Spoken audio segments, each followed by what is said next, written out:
O filho fez a avó idosa assinar papéis que lhe davam controle total de seus bens. Mas quando ele foi expulsar a avó da empresa, ele teve uma surpresa que fez ele ficar chocado. Antes de continuar a nossa história, inscreva-se no canal e deixe o seu gostei neste vídeo, pois seu apoio nos ajuda muito. Vamos começar. O que você pensa que está fazendo, Eduardo? Meu neto, o único pedaço da minha família que me restou neste mundo, estava parado na porta da minha sala.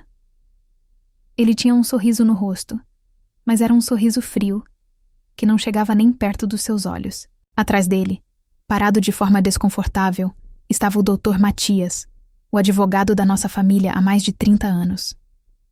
Vim tomar o que é meu por direito, vovó, ele disse, com uma voz que eu mal reconheci. A senhora já está velha demais para cuidar de tudo isso. A senhora assinou os papéis.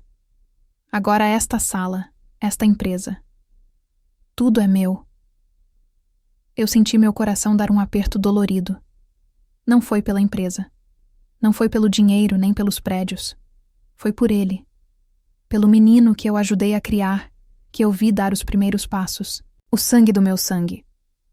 Você tem absoluta certeza disso, meu filho? Perguntei, mantendo minha voz o mais calma que consegui. Toda a certeza, ele respondeu, entrando na sala como se fosse o dono do mundo. Ele jogou uma pasta de couro grossa sobre a minha mesa de mogno. Está tudo aí, preto no branco. Assinado e reconhecido. Agora, se me der licença, pode ir arrumando suas coisas pessoais. Pode ir para casa descansar. Eu assumo daqui. Eu respirei fundo. Olhei para o Dr. Matias, que rapidamente desviou o olhar para o tapete, e então voltei meu olhar para Eduardo. Ele estava ali, tentando me apunhalar pelas costas, achando que eu era uma velhinha frágil e esquecida. Mas ele não sabia com quem estava lidando. Eu não construí um império do zero, com minhas próprias mãos, para vê-lo desmoronar nas mãos de um garoto amargurado que ainda não sabia nada da vida. Ele não fazia ideia de que há semanas eu já esperava por esse exato momento. Ver meu neto ali, tão cheio de si, me fez viajar no tempo. Ele não entendia o suor, as lágrimas e as noites sem dormir que estavam impregnadas em cada tijolo daquele prédio. Eu me chamo Dalva. E eu não nasci em berço de ouro. Eu conheci meu falecido marido, Antônio, quando nós dois não tínhamos absolutamente nada. Ele era motorista de caminhão e eu era costureira numa pequena fábrica. Tínhamos um sonho: ter o nosso próprio negócio, construir algo para a nossa família. Nós economizamos cada centavo. Eu trabalhava de dia na fábrica e de noite fazia costuras em casa. Antônio fazia viagens extras, dormindo no caminhão para não gastar com hotel. Juntamos o suficiente para comprar um pequeno galpão, velho e caindo aos pedaços, e um caminhão usado. Começamos uma pequena distribuidora de alimentos. No começo, éramos só nós dois. Antônio dirigia e carregava as caixas. Eu cuidava dos pedidos, das notas, da limpeza e ainda saía para vender. Quantas vezes nós choramos? Muitas. Quantas vezes pensamos em desistir? Nenhuma. Lembro de uma noite, chovia muito, e o teto do galpão desabou em cima do pouco estoque que tínhamos. Perdemos quase tudo. Sentamos os dois no meio da lama, molhados, e Antônio me disse: Dalva, vamos levantar. Vamos limpar isso e começar de novo. Tijolo por tijolo. E foi o que fizemos. Quando o nosso filho, Carlos, nasceu, as coisas ainda eram difíceis. Eu o levava para o escritório num bercinho improvisado. Ele cresceu ouvindo o barulho dos caminhões e o som das minhas ligações com clientes. Ele aprendeu desde cedo o valor do trabalho. Antônio e eu éramos uma dupla perfeita. Ele era a força, a logística. Eu era a negociadora, o coração. Nós não tínhamos luxo. Nossas férias eram passadas dentro do galpão, fazendo inventário. Mas éramos felizes, porque estávamos construindo algo juntos. Levamos 30 anos para chegar ao topo. Nossa pequena distribuidora virou uma das maiores redes do país. Tínhamos centenas de funcionários, caminhões modernos, centros de distribuição enormes. Nós tínhamos vencido. Mas a vida, que dá com uma mão, tira com a outra. Meu Antônio se foi há 10 anos. Um problema no coração, rápido demais. Foi o primeiro grande baque da minha vida. No dia do seu enterro, eu chorei tudo o que tinha para chorar. No dia seguinte, eu estava de volta à minha sala. Eu prometi a ele, no leito do hospital, que eu cuidaria do nosso império, que eu cuidaria do nosso filho, Carlos.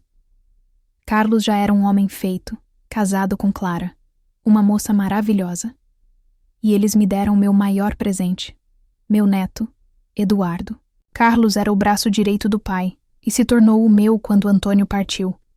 Ele era igual ao pai, trabalhador, justo e amava a empresa. Ele estava sendo preparado, dia após dia, para assumir o meu lugar. Eu olhava para ele e via o melhor de mim e o melhor de Antônio. Eu estava envelhecendo, sim, mas minha mente estava afiada. Eu ainda comandava tudo, mas com a ajuda preciosa de Carlos. Eu estava tranquila, pois meu legado estava em boas mãos. Até aquele dia, o dia que mudou tudo. O dia que levou meu filho e minha nora de mim, 2 anos atrás. E agora, olhando para Eduardo, parado na minha frente com aquela pasta cheia de mentiras, eu vi que ele não tinha herdado nada do pai ou do avô. Ele não tinha a força de Antônio, nem a compaixão de Carlos. Ele só tinha a dor. E essa dor o transformou em alguém que eu mal conhecia. Pode ir para casa, vovó, ele repetiu, mais impaciente. Eu apenas balancei a cabeça lentamente. Ainda não, Eduardo.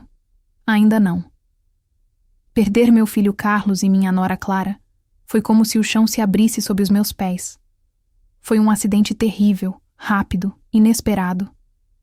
Um dia eles estavam jantando comigo, rindo e fazendo planos para o fim de semana, e no outro, eles não estavam mais. O silêncio na minha casa era ensurdecedor. A dor era física. Eu perdi meu marido, meu companheiro de uma vida inteira, e agora eu tinha perdido meu único filho. Aquele que continuaria nosso legado, aquele que era meu braço direito, meu orgulho. No meio de todo esse sofrimento, só me restava uma pessoa, meu neto, Eduardo. Ele tinha acabado de fazer 23 anos quando os pais se foram. Ele sentiu a perda de forma violenta. Mas, enquanto eu chorei e busquei forças no trabalho, naquilo que construí com o avô dele, Eduardo se fechou. Ele se encheu de uma amargura que eu nunca tinha visto. Nos primeiros meses, tentei de tudo. Chamei-o para morar comigo, mas ele preferiu ficar no apartamento que os pais deixaram. Chamei-o para viajar, para espairecer. Ele não quis. Então, tentei o que eu sabia fazer de melhor. Tentei trazê-lo para a empresa. Eduardo, meu filho. Eu disse a ele um dia, no escritório que era do pai dele. Seu pai estava sendo preparado para assumir tudo isso. Agora é você. Eu preciso de você aqui. Preciso te ensinar. Você é o futuro de tudo o que seu avô e eu construímos. Ele olhou ao redor da sala, para os porta-retratos na mesa de Carlos, com um olhar frio. O futuro? Vovó, essa empresa foi o que tirou meus pais de mim. Eles viviam para isso aqui. Eles mal tinham tempo para mim, sempre trabalhando, sempre em reunião. E para quê? Para morrer numa estrada voltando de uma dessas feiras inúteis. O que ele disse foi como um tapa na minha cara. E isso não é verdade, Eduardo. Seu pai amava o que fazia. Nós construímos isso. Para você. Para dar a você uma vida que eu e seu avô nunca tivemos. Eu não pedi por essa vida, ele rebateu. Eu só queria meus pais. Ele se levantou e saiu. Meu coração estava partido em mais pedaços do que eu podia contar. Eu estava de luto pelo meu filho, e agora sentia que estava perdendo meu neto também. Eduardo se afastou. Ele começou a andar com pessoas que eu não conhecia, a gastar o dinheiro que os pais deixaram de forma irresponsável. Ele não queria saber de trabalho, não queria saber de responsabilidade. Ele só queria o resultado, o luxo, mas não o esforço. Eu tentei controlar os gastos, tentei conversar, mas ele já era maior de idade. Ele me acusava de querer controlá-lo, de ser uma velha que não sabia a hora de largar o osso. eu continuei firme na empresa. Aos 75 anos, eu ainda tinha a mente lúcida. O trabalho foi meu remédio, mas eu me sentia sozinha. Eu via o império que construí e pensava: para quem tudo isso vai ficar? Para um neto que despreza tudo o que eu mais valorizo? Então, cerca de 6 meses atrás, Eduardo mudou. Ele apareceu no meu escritório pedindo desculpas. Disse que tinha pensado muito, que estava sendo injusto. Disse que queria aprender, que queria que eu o perdoasse. Ah, como eu queria acreditar. Meu coração de avó se encheu de esperança. Eu o abracei. Disse que estava tudo bem. Eu estava tão feliz, tão aliviada, que baixei minha guarda. Ele começou a vir à empresa todos os dias.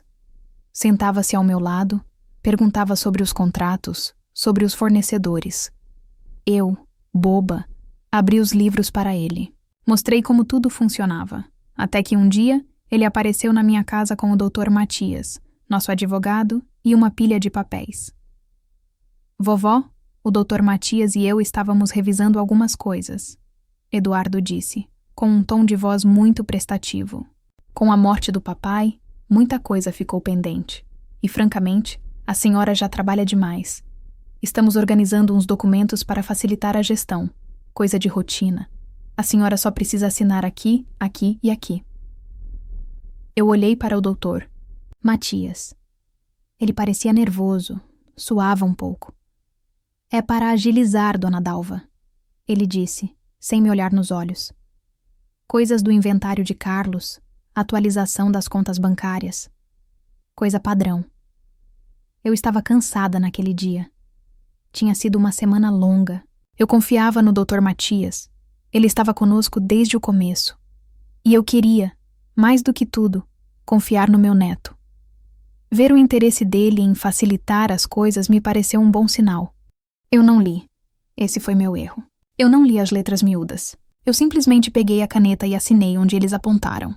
Uma assinatura, 2, 10. Eram muitos papéis. Eduardo sorriu. Pegou os papéis de volta e me deu um beijo na testa. Obrigado, vovó. A senhora vai ver. Vou tirar um peso enorme das suas costas. Naquela noite eu não consegui dormir. Algo estava errado. O jeito como o Dr. Matias desviou o olhar. A pressa de Eduardo. Na manhã seguinte, liguei para o meu gerente de banco pessoal, um homem da minha estrita confiança, para checar uma coisa. E então, o mundo caiu de novo. Os papéis não eram rotina, eram procurações. Procurações de plenos poderes. Eu tinha dado a Eduardo o controle total das minhas contas pessoais, das contas da empresa, dos meus imóveis. Eu tinha assinado, sem saber, o documento que me tirava da minha própria vida. Eu tinha entregado meu império nas mãos do meu neto. Não por vontade, mas por descuido. A traição foi profunda. Não foi o dinheiro. Foi o golpe. Foi a mentira. Foi a constatação de que o meu único parente vivo, o menino que eu amava, tinha feito aquilo comigo. Ele não queria aprender. Ele queria tomar. Naquele momento, eu tive 2 opções. Eu podia me entregar à tristeza, me declarar uma velha incapaz e deixar que ele fizesse o que quisesse. Ou eu podia ser Dalva, a mulher que construiu tudo isso do nada. Eu peguei o telefone. Eu não liguei para Eduardo. Eu não liguei para o Dr. Matias. Eu liguei para alguém muito mais esperto. E comecei o meu plano. Eu precisava saber até onde o meu neto era capaz de ir.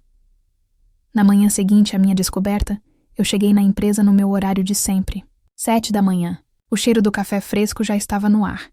E o silêncio do escritório principal era quebrado apenas pelo som dos meus saltos no piso polido. Eu não disse nada a ninguém. Agi normalmente. Cumprimentei a Lúcia, minha secretária há 25 anos, e entrei na minha sala. Mas em vez de ligar meu computador para ver os relatórios de vendas, eu liguei o monitor que mostrava as câmeras de segurança. Eu pedi a instalação desse sistema avançado quando meu Antônio faleceu. Não por desconfiança, mas por segurança. Eu gostava de ver o movimento dos caminhões no pátio, a agitação no estoque. Me fazia sentir conectada com o que construímos. Hoje, porém, as câmeras tinham outro propósito. Eu ia assistir ao teatro do meu neto. Às 9h30 em ponto ele chegou. Eduardo nunca tinha chegado na empresa antes das 11, mas hoje ele estava de terno escuro, gravata alinhada e um ar de importância que ele não merecia. Ele entrou pela porta principal, de cabeça erguida, como o dono do mundo. Eu aumentei o volume do monitor. Bom dia. Ele disse em voz alta para a recepção. A partir de hoje, as coisas vão mudar por aqui. Ele nem esperou resposta. Começou a andar pelo escritório principal. Os funcionários, confusos, olhavam para ele e depois para a porta fechada da minha sala, esperando que eu saísse a qualquer momento. Mas eu não saí. Eu fiquei assistindo. Ele parou na mesa do Sr. Alberto, nosso contador-chefe. Um homem que estava conosco há 40 anos. Um homem que viu meu filho Carlos nascer. Sr. Alberto, disse Eduardo, com uma voz falsamente simpática. Vejo que ainda usa essa calculadora velha. Ah, bom dia, Sr. Eduardo. Sim, gosto dela. Funciona bem, respondeu o bom homem, ajeitando os óculos. Pois é, mas isso é passado. É antigo. Quero tudo digitalizado até o fim da semana. E essa sua mesa está muito bagunçada. Quero um relatório de todos os pagamentos dos últimos 6 meses na minha mesa até o fim do dia. Mas, Sr. Eduardo, Alberto tentou argumentar. Dona Dalva e eu revisamos isso juntos toda segunda. Dona Dalva não manda mais aqui. Eduardo o cortou, em voz alta o suficiente para que todo o escritório ouvisse. Dona Dalva vai descansar. Eu estou no comando agora. E se o senhor não consegue acompanhar o ritmo, talvez seja a hora de pensar na sua aposentadoria também. Eu senti meu sangue ferver, a falta de respeito, a arrogância. Alberto era como um tio para Eduardo. Ele tinha ensinado meu neto a andar de bicicleta. Mas eu não me mexi. Eu precisava ver até onde ele ia. Ele continuou seu passeio. Foi até o departamento de marketing. Não gostei dessa campanha nova. É muito antiga, muito família. Precisamos de algo mais jovem, mais agressivo. Cancelem tudo. Vou trazer uma equipe nova. Mas, senhor, isso custará milhões em multas de contrato, disse a gerente. Eu não perguntei quanto custa. Eu mandei fazer. Ele respondeu. Eu assisti, com o coração apertado, meu neto desfilar pelo nosso sonho como um elefante numa loja de cristais. Ele não estava construindo nada. Estava apenas tentando apagar o que eu fiz. Ele não entendia que a nossa força era a nossa história, a nossa imagem de família. Os clientes confiavam em nós por isso. Enquanto eu o observava humilhar funcionários leais e tomar decisões estúpidas, minha tristeza foi se transformando em algo diferente. Foi se transformando em decepção, mas também em certeza. A certeza de que eu estava fazendo a coisa certa. Meu neto estava amargurado, sim. Ele estava sofrendo, sim. Mas ele também estava sendo cruel. Ele estava usando a dor dele como desculpa para machucar os outros e para pegar um atalho que o pai e o avô nunca pegaram. Ele achava que assinar um papel o tornava um líder. Mal sabia ele que liderança não se toma, se conquista. Conquista-se com respeito, com exemplo, com suor. Coisas que ele estava deixando claro que não tinha. O Dr. Matias chegou logo depois, parecendo um cachorrinho assustado atrás de Eduardo. Ele carregava a pasta com os documentos falsos. Ele tentou falar algo para Eduardo, provavelmente para ir com mais calma, mas meu neto o dispensou com um aceno. Vá para a sala de reuniões, Matias. Prepare tudo. Eu só tenho mais uma coisa para resolver. Eu vi pelo monitor ele se virar. Ele olhou diretamente para a minha sala, no fim do corredor. O sorriso frio estava de volta ao seu rosto. Ele ajeitou o nó da gravata, estufou o peito e começou a caminhar na minha direção. Eu respirei fundo. Desliguei o monitor das câmeras. O show tinha acabado. Agora era a hora da verdade. Eu não estava com raiva. Estranhamente, eu estava calma. Eu sentia o peso dos meus 75 anos, mas não era cansaço. Era experiência. Eu já tinha visto tempestades piores. Essa era apenas uma ventania, causada por um menino mimado que achava que podia enganar a avó. Eu ouvi os passos dele parando do lado de fora. Ouvi uma batida forte na porta. Ele nem esperou eu responder. A maçaneta girou e a porta se abriu. Era exatamente a cena que eu tinha imaginado. Ele parado ali, com o Dr. Matias logo atrás, ambos prontos para me dar o golpe final. O que você pensa que está fazendo, Eduardo? Perguntei calmamente. Vim tomar o que é meu por direito, vovó. Ele jogou a pasta na minha mesa. A mesma pasta que ele me fez assinar. A senhora já está velha demais para cuidar de tudo isso. A senhora assinou os papéis. Agora esta sala, esta empresa, tudo é meu. Eu olhei para ele, o mesmo olhar que vi nas câmeras. Frio, distante. Onde estava o meu menino? Você tem absoluta certeza disso, meu filho? Perguntei. Toda a certeza. Ele respondeu. Agora, se me der licença, pode ir arrumando suas coisas pessoais. Pode ir para casa descansar. Eu assumo daqui. Eu me recostei na minha cadeira. A cadeira que foi do meu Antônio. E então, Eu olhei para o Dr. Matias, e pela primeira vez naquele dia, eu sorri. O sorriso no meu rosto pegou Eduardo de surpresa. Ele franziu a testa, a arrogância dele vacilando por um segundo. Do que a senhora está rindo? Ele perguntou, a voz subitamente menos confiante. A senhora não entendeu? Eu mandei a senhora ir para casa. O Dr. Matias pode confirmar. Diga a ela, Matias. Eu continuei olhando para o Dr. Matias. Ele, que esteve com a cabeça baixa o tempo todo, finalmente levantou o olhar. Ele não olhou para Eduardo. Ele olhou para mim. E então ele balançou a cabeça como quem pede desculpas. Desculpe, dona Dalva, disse o advogado. Eu tentei dizer a ele para não fazer isso.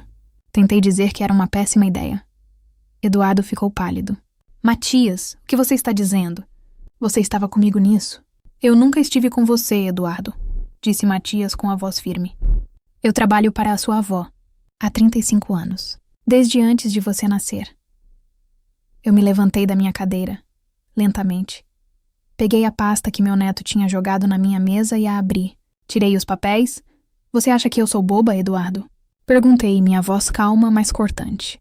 Você acha que eu construí tudo isso, tijolo por tijolo, do chão, para ser enganada por um menino que mal sabe amarrar o próprio sapato sem ajuda? Mas você assinou. Ele gaguejou apontando para os papéis. Eu vi. O Dr. Matias me garantiu que era legal. E ele estava certo, eu disse. Essas procurações são perfeitamente legais. Entreguei os papéis para Eduardo. Ele os pegou confuso. Leia o que você me deu para assinar, meu filho, eu disse. Ele olhou a primeira página. Seus olhos correram pelo texto. E então o pânico tomou conta do seu rosto. Isso é uma autorização para doar ração para um abrigo de animais, ele sussurrou. Sim, eu confirmei. E essa outra, eu disse, apontando para a próxima pilha. É a renovação do contrato da empresa de jardinagem, que cuida da praça em frente ao nosso primeiro galpão. E essa outra é a autorização de pagamento para o bônus de Natal dos funcionários. Você me fez assinar o bônus de Natal dos funcionários, Eduardo? Ele deixou os papéis caírem na mesa. Não pode ser. A pasta. Matias, você trocou as pastas. Eu não troquei nada, disse o advogado. Eu nunca preparei os documentos que você me pediu, Eduardo. Você acha mesmo que eu trairia a confiança? De uma vida inteira? A confiança de seu avô e de seu pai? Mas e as contas? O banco? Eu liguei para o meu gerente de banco naquela mesma noite, Eduardo. Eu o interrompi. No minuto em que você e o Dr. Matias saíram da minha casa, eu sabia que algo estava errado. Liguei para o Dr. Matias logo em seguida. Ele me contou tudo. Ele estava desesperado, com medo do que você estava planejando, e não sabia como me contar sem quebrar a confiança de cliente advogado. Mas ele trabalha para a empresa, e eu sou a empresa. Eu caminhei até ficar bem na frente do meu neto.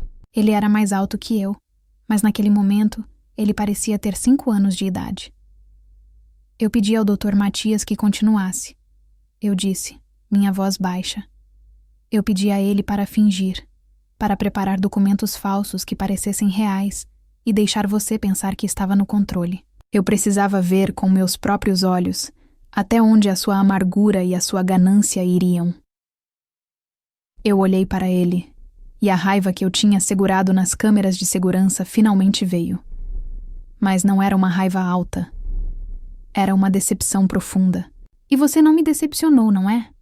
Você chegou aqui hoje e, em menos de 1 hora, você humilhou o Sr. Alberto. Um homem que trocou suas fraldas. Você tentou destruir uma campanha de marketing que levou meses para ser construída, baseada nos valores que seu avô e seu pai me ajudaram a criar. Você tentou me expulsar da minha própria vida. Lágrimas de raiva e tristeza brotaram nos meus olhos, mas eu não as deixei cair. Seu pai, eu disse, trabalhou nessa empresa desde os 15 anos. Ele limpou o chão do estoque nas férias. Ele carregou o caminhão. Ele aprendeu cada centímetro desse lugar. E ele o fez com orgulho.